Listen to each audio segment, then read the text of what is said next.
Muy buenos días, Señor. Gracias por estar con nosotros y tú llamarnos a despertarnos y buscarte a ti. Señor, antes de la luz del sol, que la luz de tu espíritu sea quien nos ilumine.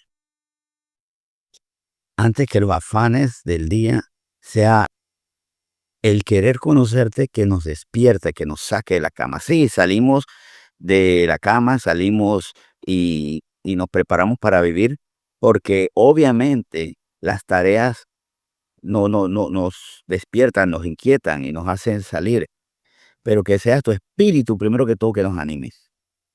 Porque si salimos por el afán de las tareas, sí podemos salir y hacer cosas importantes, lograr, pero si lo hacemos con el ánimo de tu espíritu y con la sabiduría de tu espíritu, no solamente haremos, sino gozaremos, nos gozaremos en hacer las cosas espiritualmente, hacerlas bien, y sobre todo con la confianza de tu respaldo. Señor, hoy necesitamos tu respaldo, por supuesto que sí. Gracias por las tareas que nos has confiado, pero con tu vara y tu callado, incluso si esas tareas son en valles sombra y muerte, en lugares peligrosos, en situaciones tortuosas, Señor, estaremos allí confiados porque ahí está tu vara y tu callado, nos hacen sentir eso precisamente confiados. Y si es así en valles sombra y muerte, también esto en situaciones que, porque no todos los días vivimos y no en todo momento estamos en valle de sombra y muerte, aunque vivir en el mundo ya de hecho es estar en un valle de sombra y muerte. Pero a veces no podemos decir que percibimos eso porque estamos en ambientes controlados, muy favorables de bendición, de protección. Bueno, ahí también, Señor, estamos confiados porque incluso en la mejor condición, las cosas pueden torcerse, pueden caerse, pero tú estás con nosotros. Tú estás con nosotros para que no tengamos miedo alguno. De hecho, el estar convencido que estás con nosotros debe librarnos de los temores. No de las situaciones, sino del temor a esas situaciones. Porque en el mundo tendremos aflicción, pero tú has vencido al mundo y ahí está nuestra confianza. Señor, háblanos, enséñanos, protégenos de nuestros propios pensamientos, de nuestras propias dudas y protégenos recordándonos tus promesas, que no solo son promesas que nos animan, son promesas que se cumplen y nos sustentan. Señor, hoy estamos delante de ti, ayúdanos, sigue enseñándonos a vivir, o como decíamos antes de iniciar este tiempo, conviértenos en odres nuevos para que tu palabra y tu espíritu no se desparramen, Señor. Al contrario, retener como odres nuevos ese vino nuevo de tu espíritu, de la nueva vida que nos das, sin que nada se desperdicie. Aquí estamos, Señor, para seguir aprendiendo a vivir conforme a tu voluntad y te damos gracias por esta preciosa mañana, esta preciosa oportunidad de conocerte. Te damos esas gracias, bendiciendo tu palabra en nombre de Cristo Jesús. Amén. Muy bien, gracias, muchas gracias por conectarse. Y este tema tiene que reafirmar nuestro propósito en la vida. ¿Cuál es nuestro propósito? Bueno, el propósito está determinado muchas veces claro, por el oficio, ¿no? Sé que por el oficio que practico, mi propósito es enseñar, sanar, construir, proteger. Pero sobre ese propósito que está bien cuando cumplimos las tareas que el Señor nos ha dado y que las cumplimos porque Él precisamente, nuestro Señor, nos ha dado talento y habilidades para que santamente hagamos lo que Él quiere y que necesita el mundo, también nos ha dado a todos una visión nueva y con eso una misión que debemos cumplir. Y es ser mensajeros de buenas nuevas. Y ese es el título de nuestra meditación de hoy. Mensajeros de buenas nuevas. ¿Quiénes son los mensajeros? Nosotros, porque el Señor nos ha dado su palabra para enseñar a otros.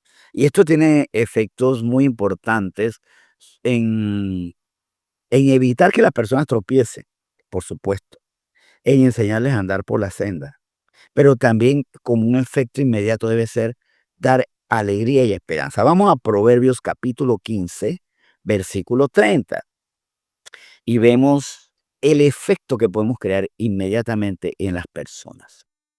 Y es muy importante porque no solo nos habla el Señor del efecto que debemos causar en las personas, sino también que tal vez no estamos cumpliendo con ese efecto, no estamos haciendo eso tan precioso que el Señor quiere que hagamos, y es tener un efecto positivo, determinante, salvador, porque hay personas que a veces por la depresión se dejan derrumbar, son vencidos, son destruidos.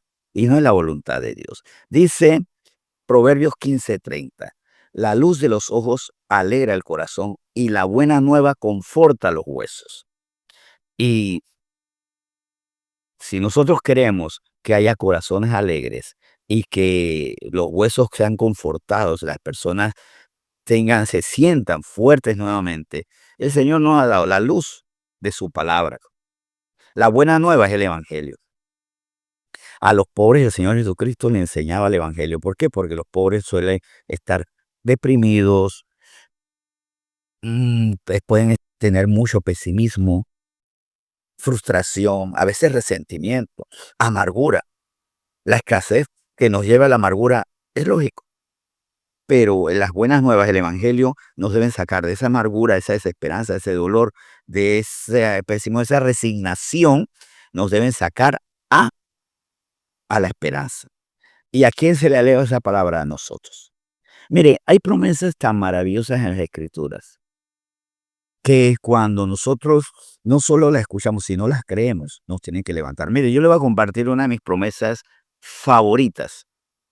Está en Nahum capítulo 1.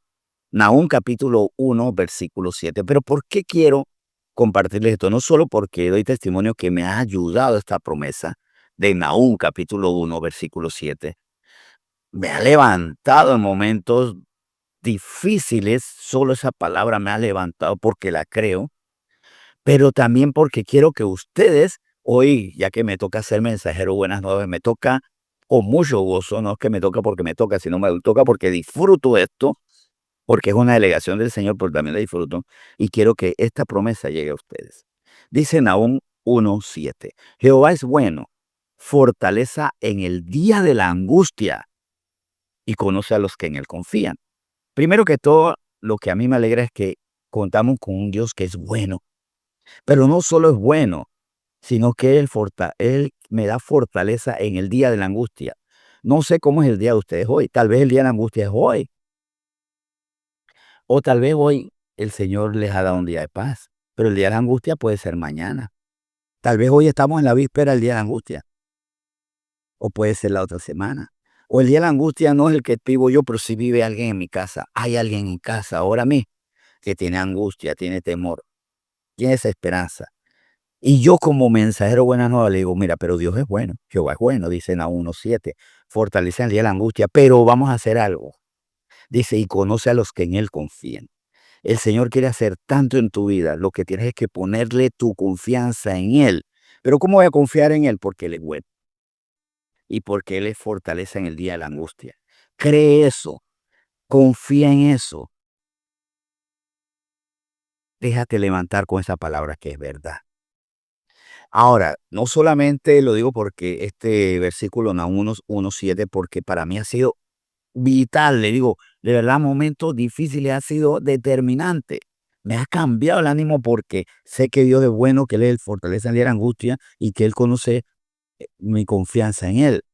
Y me hace recordar, confía en mí, quítate esa desconfianza. Veo que esa tristeza o esa angustia es que no me estás confiando o no estás confiando en mí. Entonces, así han sido determinantes. Creo que es un regalito que el Señor nos ha puesto para brindarles a todos los que están escuchando. Pero también no solo para compartirlo, sino para recordar que a veces cuál es el problema de nosotros. Y esto es determinante. Vimos que Nahum 1:7 dice que Jehová es bueno, fortalece en el día de la angustia y conoce a los que en él confían. Más nosotros a veces como cristianos vamos en contra de eso. Yo conozco cristianos negativos. Lo que es decir, como yo conozco una agua que está seca. Yo conozco una luz que es muy oscura, o sea, como que es o no es, no tiene identidad o no es. Hay algo raro aquí, ¿verdad? Entonces, que conozca, como ella, que conozca un gigante que es bien enanito. O sea, como que no, esas son esas, esas inconsistencias, o sea, la contradicción lógica es más absurdo. Y a veces nosotros podemos ser absurdos como cristianos. ¿Por qué? Porque conocemos estas cosas, Dios nos manda a ser mensajeros, y aquí cuidado, a veces como cristianos somos pesimistas. Yo no sé qué tú vas a hacer, eso está duro, eso está difícil.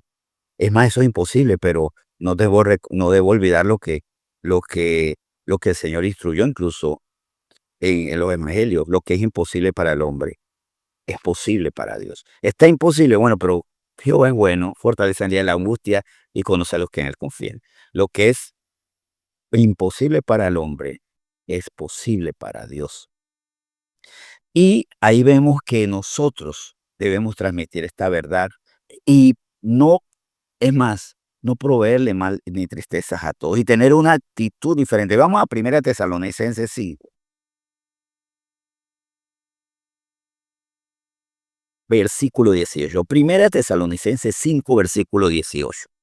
Oiga, si esto le suena a usted mismo, y que, oye, yo creo que yo soy como bien pesimista. Ay, yo no sé qué va a pasar. Esto está duro. Yo no sé quién te puede ayudar.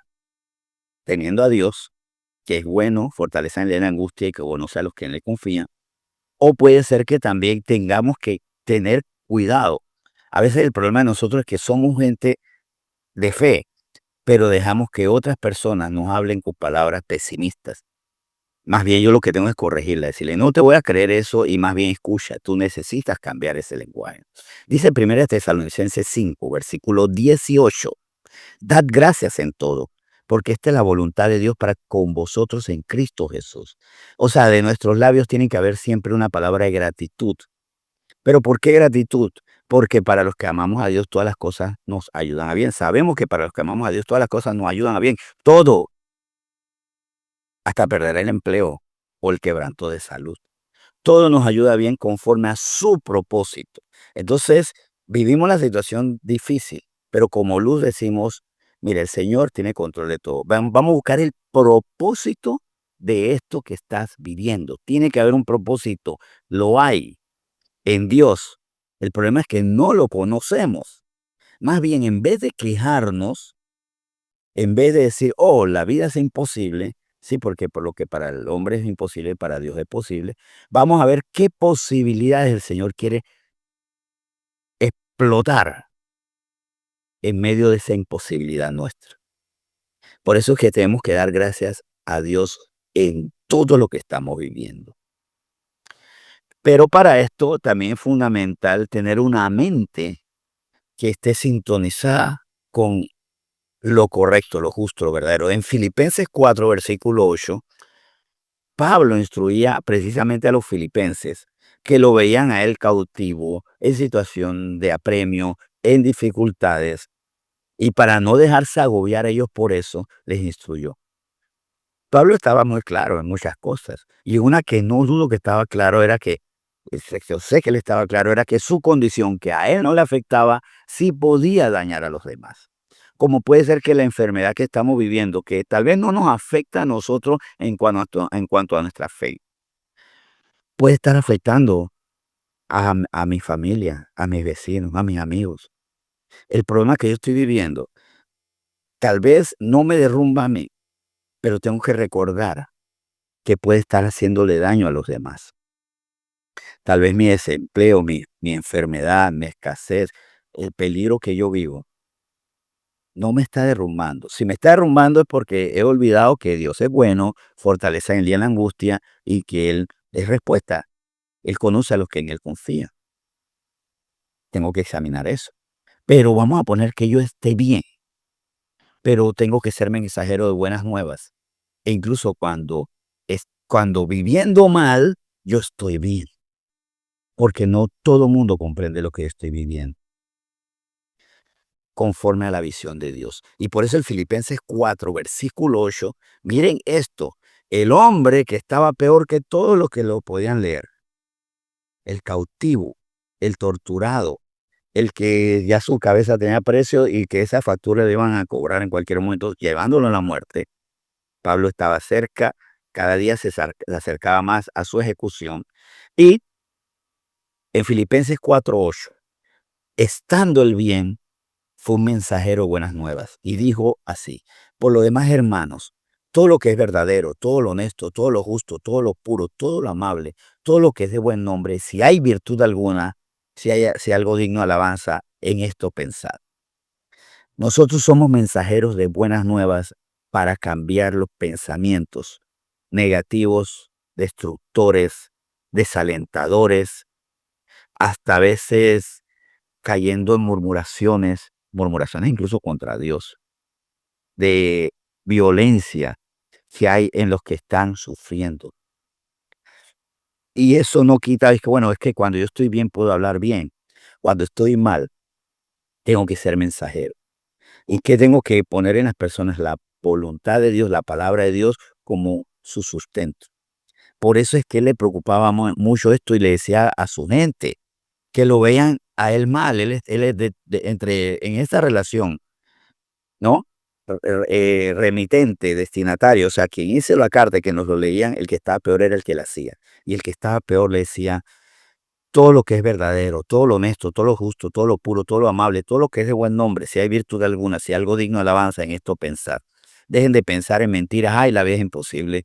Nadie podrá ayudarnos, porque la verdad es que para Dios todo es posible. Todo lo honesto, o sea, dejen de los pensamientos deshonestos, de que, ay, no, pero es que si Dios fuera Dios, eso no es honesto, no es justo. Es más, ¿cuál debe ser mi pensamiento justo? Es más, que el Espíritu Santo a nosotros nos enseñe hasta vivir las situaciones. Le comento, por ejemplo, como testimonio, que hace un par de madrugadas, exactamente un par de madrugadas, estaba orando, intercediendo por situaciones que no me gustan de otras personas. Oraba por otras personas, pero estaba entendiendo que lo que ellos hacían, que eran violencias, actos violentos, deshonestos, peligrosos, aunque no me tocara a mí, hacía daño a otros. Y eso a mí me quebrantó. Y comenzó a como a dar coraje esa situación de cómo, o sea, yo me sentía como Asaf en el Salmo 73. Ellos prosperan, ellos no les pasa nada. Y el Señor me mostró y me corrigió la oración. Porque decía: Señor, cámbialos a ellos. Y el Señor que me enseñó: cambia tu actitud ante la maldad de ellos. Porque al acercarme a Dios, hallar el bien. Y eso implica conocer el fin de ellos si no se arrepienten. Es más, siente amor por ellos, siente misericordia, pero también siente algo completamente verdadero: tranquilidad, paz, que en tu oración haya alabanza, haya reconocimiento, porque sé que todo saldrá bien en las manos de Dios. Entonces fue interesante, el Señor me dijo: vive, no es librarte de los problemas, es librarte de los pensamientos equivocados en el problema. Y probablemente le digo, tal vez eso es lo que le tenga que enseñar a alguien hoy. Tal vez el problema no es el problema, sino cómo vivo el problema. Y esto no estoy sacando palabras de coach humano, no, es de Filipenses 4:8. Tengo que pensar en medio del problema todo lo que es verdadero. Dios es verdad, es lo honesto. Al Dios verdadero tengo que darle honestamente su crédito. Él puede vencer lo imposible y le gusta. Todo lo justo es que yo entonces actúe conforme a su justicia. Mientras tanto, todo lo impuro es que no haya en mí pensamiento de venganza, o de mentiras, o de intrigas para ver cómo salimos de esto. Todo lo amable, al contrario, en vez de ser agresivos, seamos amables incluso con el enemigo. Todo lo que es de buen nombre, o sea, todo lo que es conforme a la palabra de Dios. Tenemos que actuar con virtud en medio de estas cosas y enseñarle a la gente: mira, sé virtuoso en medio de la maldad de los demás. Sé virtuoso en medio de la escasez que estás viviendo. Sé virtuoso. Esa es la buena nueva que tengo que enseñarte a ti. Piensa en esto, en algo digno de alabanza. Algo que alabe al Señor, pero alabe también el carácter que el Hijo de Dios enseña en nosotros. Dios nos enseña a vivir. El Hijo vivió con todas las vicisitudes de nosotros, el Hijo de Dios, Cristo, que siendo Dios se encarnó para que aprendamos a vivir como humanos, que estaremos con Él un día. Él descendió acá para enseñarnos a vivir. y que aprendieron a vivir como Él nos enseñó. Compartamos una eternidad felices, salvos con su presencia, con su amor. Nosotros tenemos que aprender y enseñar a los que están mal. Por supuesto, esto nos toca. Evitar esos malos informes que, por ejemplo, enseñaban los espías que enseñaron estos pésimos informes al pueblo de Israel. No, aquí vamos a perecer. O como dice Números 14:3, ¿y por qué nos trae Jehová a esta tierra para caer a espada y que nuestras mujeres y nuestros niños sean por presa? ¿No sería mejor volvernos a Egipto? En esa queja terrible. A Dios no le agrada eso. Eso lo podemos ver en Números 14, versículo 3. Y a veces estamos despertando también, hay algo que no podemos desestimar. Estamos desestimando que Dios se molesta y no le gusta que siendo Él tan poderoso y que Él no se equivoca, porque aquellos decían que Dios lo trajo a una tierra para caer a espada. O sea, Dios se equivocó. ¿Y cuál fue la respuesta en el versículo 11, Números 14:11? Y Jehová dijo a Moisés, ¿hasta cuándo me ha de irritar este pueblo? ¿Hasta cuándo no me creerán con todas las señales que he hecho en medio de ellos? Y los hirió de mortal, y lo prometió, yo los heriré de mortandad y los destruiré. ¿Por qué? Porque pudiendo dar las buenas nuevas, tienen palabras negativas, contaminando a otros. Nosotros no somos de esos. Nosotros no contaminamos. Y si lo hacemos, bueno, hoy se acabó. Hoy se acabó. Hoy tenemos que hablar lenguaje de fe y colocar en las personas todos los pensamientos que están en Filipenses 4:8, que los pueden tener ahí y ver hasta qué punto las personas están viviendo así o están viviendo asustadas, atemorizadas, vencidas por las dificultades que están viviendo desde su carne y no en el espíritu. Dios nos ha dado una tarea preciosa que debemos anunciar a los demás, pero también quiero cerrar con esto. Anunciémonos a nosotros mismos, enseñémonos a nosotros mismos, porque a veces estamos mal y dejamos que nuestra carne derrotada nos enseñe y no la palabra de Dios, que con su espíritu Él nos revela. Enseñémonos a nosotros mismos. Que lo que enseñamos a otros también nosotros lo vivamos. Para que haya luz, para que la luz de los ojos alegre el corazón y la buena nueva conforte nuestros huesos. Mensajeros buenas nuevas, para enseñar a los demás, pero para enseñarnos a nosotros mismos. Y decirle a la gente, cree, pero nosotros también tenemos que decir, voy a creer lo que Dios me ha llevado a anunciar, porque todo está bajo su control. Él me ama y desea lo mejor para nosotros. Vamos a orar. Señor, muchas gracias, muchísimas gracias por estas palabras. Nosotros estamos aquí como mensajeros de buenas nuevas. El problema es que tal vez imitamos a otros. Hay personas que siempre son negativas. Todo es un problema. Es más, hay personas que les decimos, oye, esto está como difícil. No, y se va a poner peor y esto de aquí no nos saca nadie. O sea, decir de aquí no nos saca nadie es decir, es que ni Dios nos saca de esto. Más bien cuando tenemos que decir, confiemos en el Señor, arrepintámonos de lo que estamos haciendo mal, confiemos en el Señor y Él hará, porque Él hace y favorece a los justos. Más bien, actúa conforme a la justicia y verás al Señor hacer. No nos equivoquemos, no tengamos pensamientos equivocados. Eso es lo que tenemos que enseñar. Ya no más lenguaje negativo. Y a las personas negativas, decirles, no hables así. Enseñarles, si es necesario, cerrar nuestros oídos a ellos, pero también advertir a otros. Y ante los que hablan con pesimismo, tenemos que colocarnos nosotros para enseñar a los otros, para que no decaigan, no se autodestruyan con mentiras que denigran al Padre y no la verdad que lo enaltece. Señor, gracias por este tiempo tan especial que bendecimos en nombre de Jesús. Amén.